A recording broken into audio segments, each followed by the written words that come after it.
him. And I have strong reasons for doing so. Subject. What I am amazed at is that serious thinkers today continue to ask us to choose between God and science. That's like asking people to choose between Henry Ford and engineering as an explanation of the motor car. John Lennox é um cientista, matemático e apologista cristão. E em 2012 ele estava na Universidade de Oxford, onde defendeu de forma lógica a fé cristã e expôs as incoerências relacionadas ao ateísmo. Ele foi muito brilhante na demonstração da lógica ateísta, no argumento relacionado à existência e na desconstrução de muitas falácias que se falam acerca do cristianismo. Dentre as pessoas que estavam naquela plateia, uma delas era Richard Dawkins, um dos mais notáveis ateus e oponentes do cristianismo. I believe in God. I believe in the supernatural God who created the heavens and the earth. I believe in a God who holds the heavens and the earth in existence. I believe that on the basis of rational evidence, similar to the beliefs held by the founders of this house, who gave this university the motto Dominus Illuminatio Mea. They saw no contradiction between faith in God and the utmost excellence in rational inquiry. Fodeu o cara com o próprio logo o lema da própria faculdade. Até porque as faculdades e universidades foram feitas com a igreja, com o cristianismo, né? A coesão das referências. And if I dare mention my alma mater of Cambridge in this holy place, I would remind you that on the door of the Cavendish Laboratory in Cambridge are written the words, "Great are the works of the Lord, studied by all who delight in them."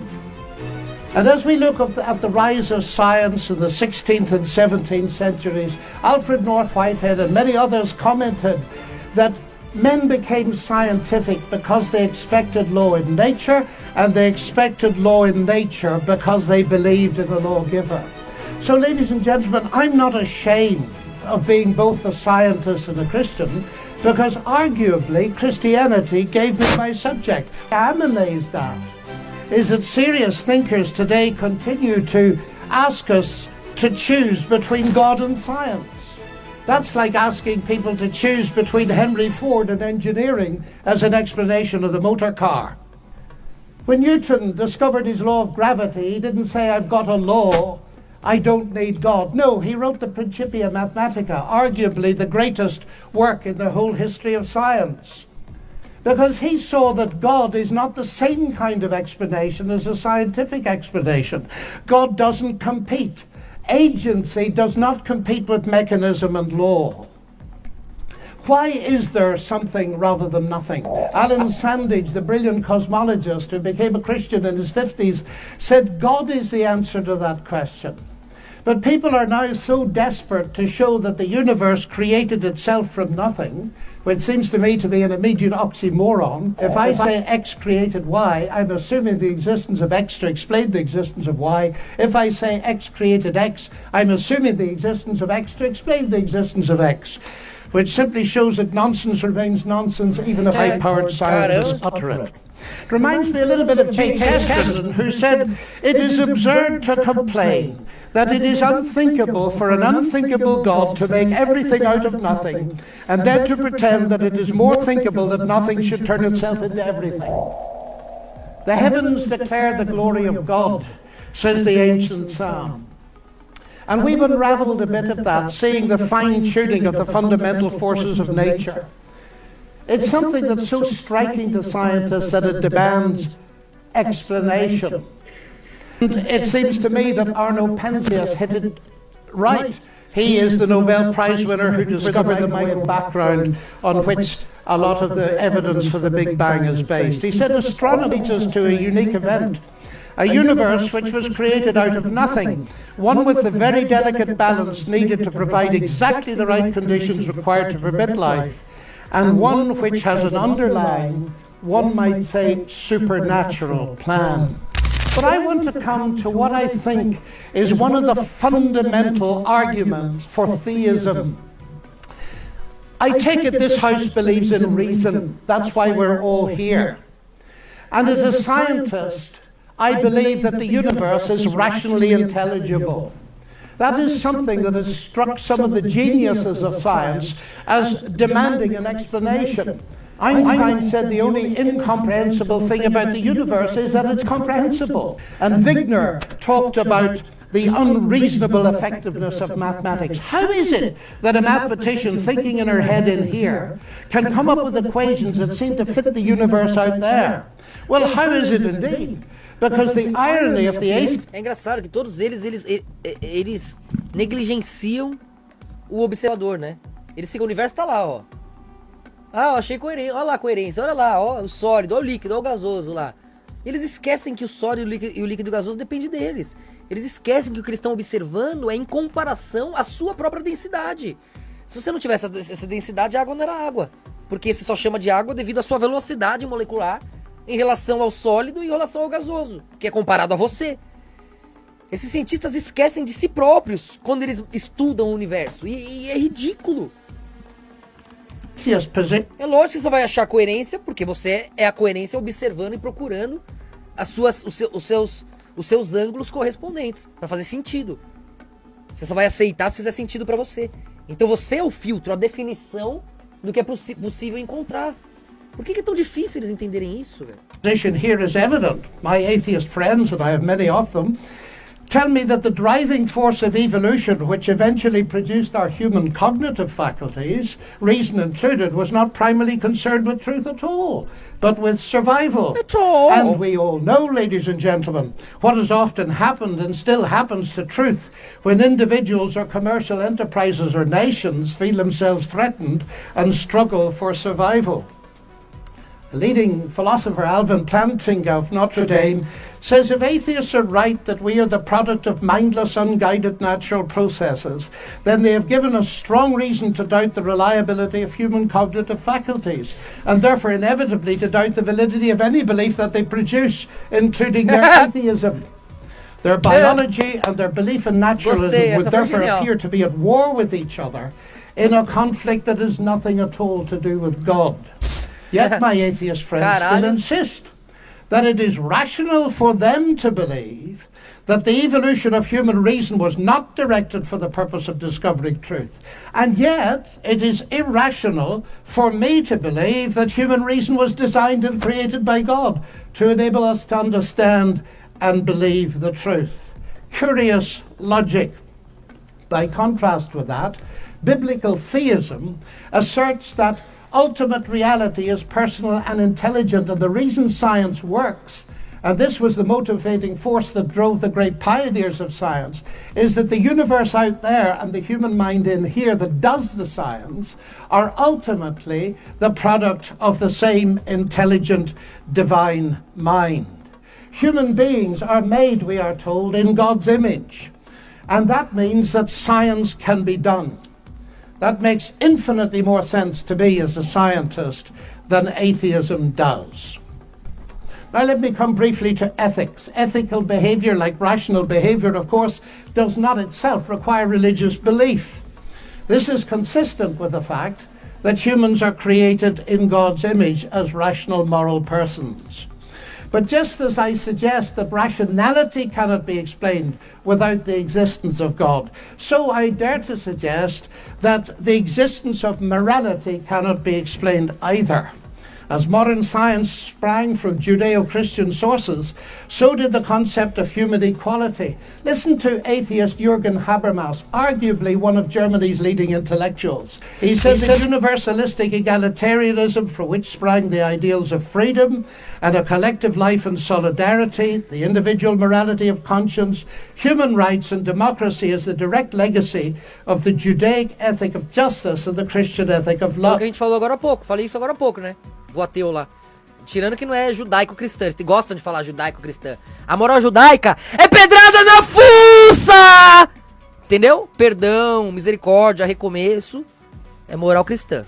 Mas tá bom. Tem a base realmente, tá conectado, lógico. Mas diferente. Eles fingem que é uma coisa só. Of this legacy substantially unchanged. has been the object of continual critical appropriation and reinterpretation. To this day, there's no Eu alternative. nem tô falando qual é certo ou errado. Às vezes dá saudade da pedrada na fuça dessas quenga, que usa a liberdade de Cristo pra ser um bando de puta aborteira. Dá saudade de pedrada na fuça, quase que dá arrependimento de Jesus ter libertado esse bando de quenga. Então não é nem esse o ponto. Tô falando que é diferente. Alternative to it. Everything else is just idle postmodern talk. And it seems to me he's hitting the core of something important. Because the value of a human being on which such egalitarianism rests is based not on what the human being can do, but what she's made of, or how she's made in God's image. I never forget speaking on one of my many visits to Russia to a colleague in the Academy of Sciences. And he said, you know, John, we thought we could abolish God and retain a value for human beings. We found we couldn't. And we murdered millions of them. And Alexander Solzhenitsyn has said, if asked, why is it that 60 million of my fellow countrymen were sacrificed? He said, the answer is, we have forgotten God. Science, of course, marvelous as it is limited. Even a Nobel Prize winner, by analysing a cake, cannot tell why it was made. But Aunt Matilda, who made it, can tell you. She can reveal it to you. But if she doesn't reveal it to you, you'll never know. And that brings me to my next evidence. It's the same with the universe. We can analyse it magnificently, but ultimately, if it has a maker, and I believe it has, only he can tell us what it's all about. And he's done so in the powerful narrative of the Bible, in particular in its analysis of the problem with humanity, not simply in terms of behavioural breakdown between people, but a vertical breakdown of trust between us and the Creator. Vocês estão aí, cara? Ninguém tá falando mais nada. The unique solution to that problem is not simply in terms of human ethical development, although that's very important, but in terms of something far deeper altogether. The restoration of the fractured relationship with God through the salvation he has brought through Jesus Christ. A radical relationship that empowers us to live ethically from God.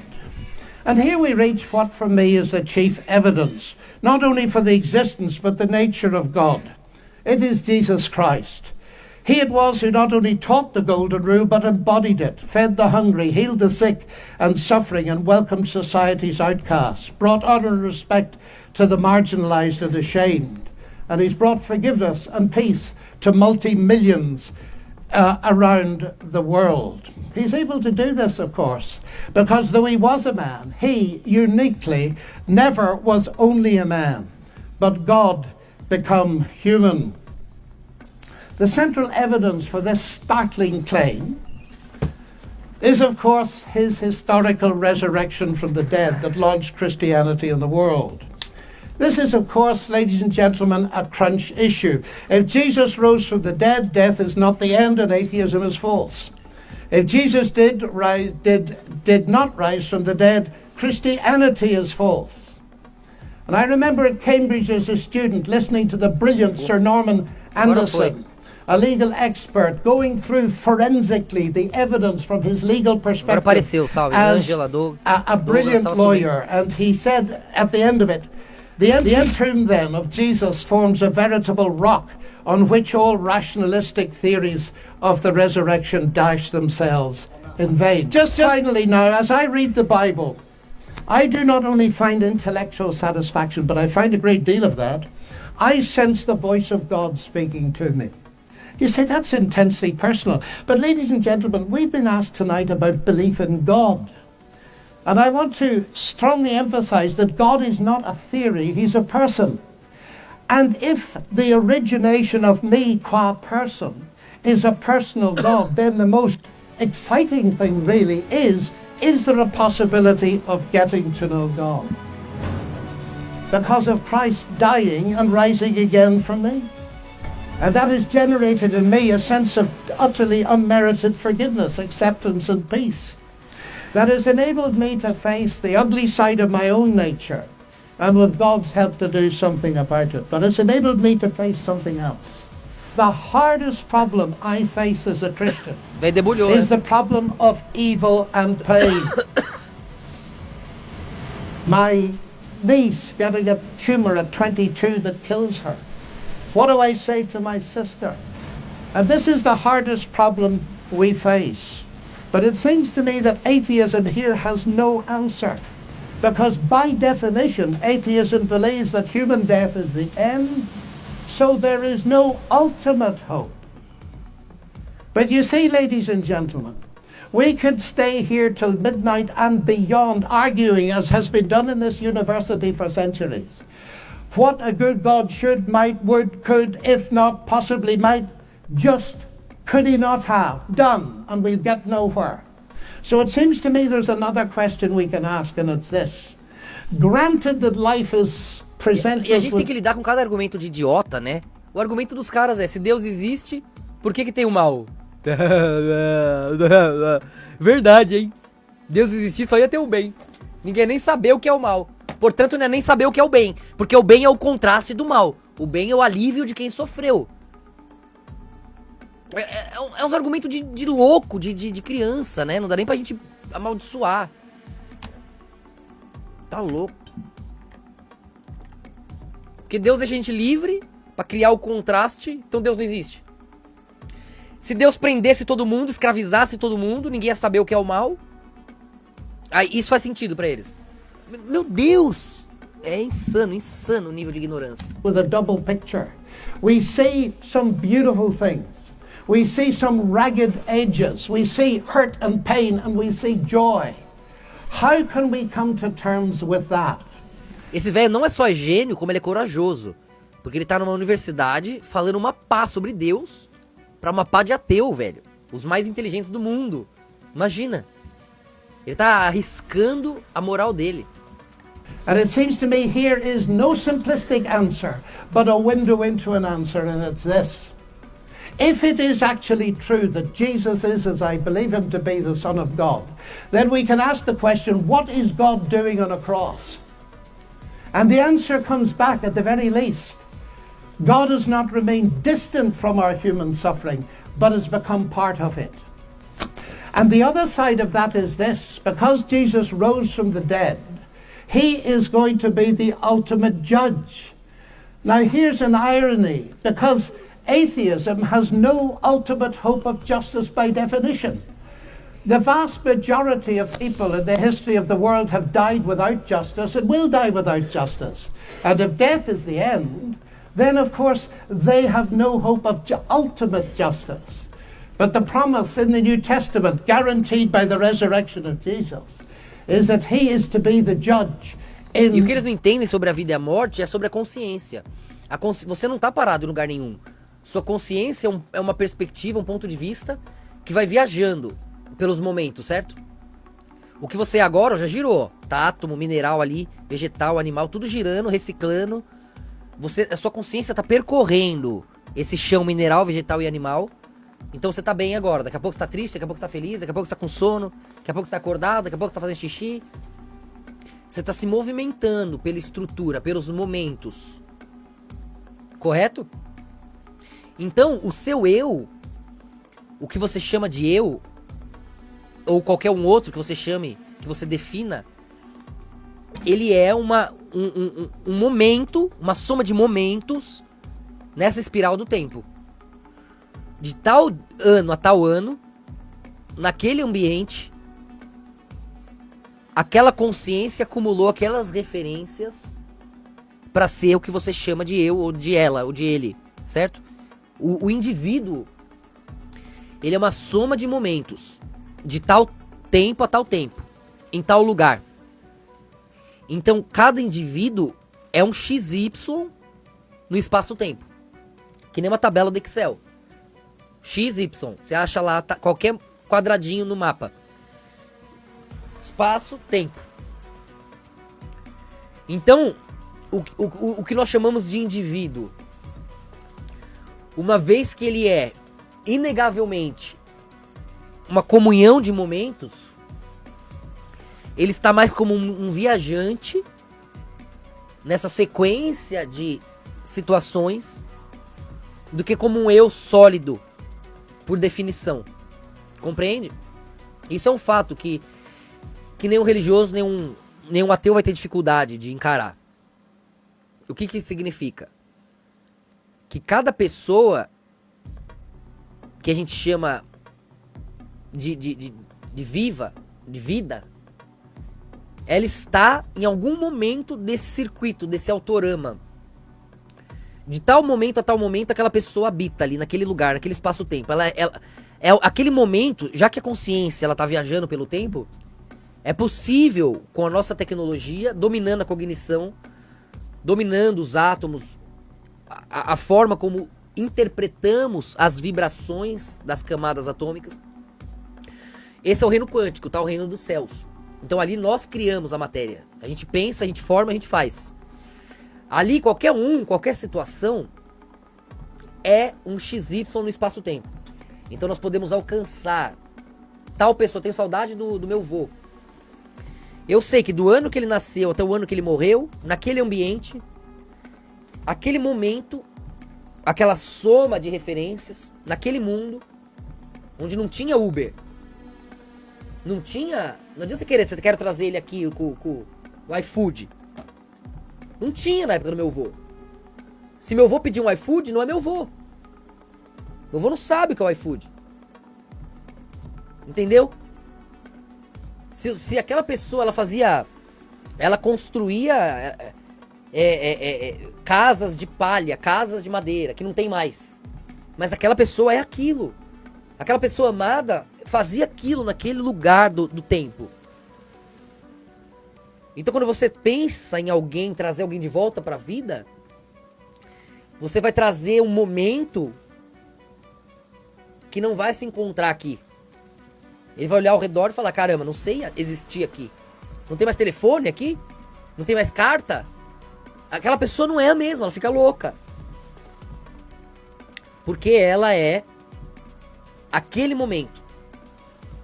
Aquela soma de referências. Que nós, com a nossa tecnologia, podemos visitar. E se nosso coração tem saudade e quer trazê-la pra cá, essa pessoa já é uma outra pessoa. Que provavelmente estará aqui. Sua filha, sua irmã, sua prima, pessoa que você conheceu, que lembra aquela pessoa. A continuação na espiral vai estar aqui também. E de certa forma é aquela essência. Mas vindo adiante. Coisa que não seria possível se você arrastasse aquele eu antigo. Você ia desfazer o eu de agora e o eu de antes. Exato, seria como matar quem você ama. Então, a questão é que nesse quântico, nessa época de ressurreição, nessa época onde o domínio da tecnologia se faz presente, na época que Cristo prometeu, nós conseguimos trazer de volta os pontos referenciais, as essências. Só que essas essências, elas estão entre nós porque elas se lembram de onde vieram e conseguem se manter lá de uma maneira teatral. Há uma encarnação, há um desdobramento, uma expansão, é um vô, é um bisavô, era um mestre.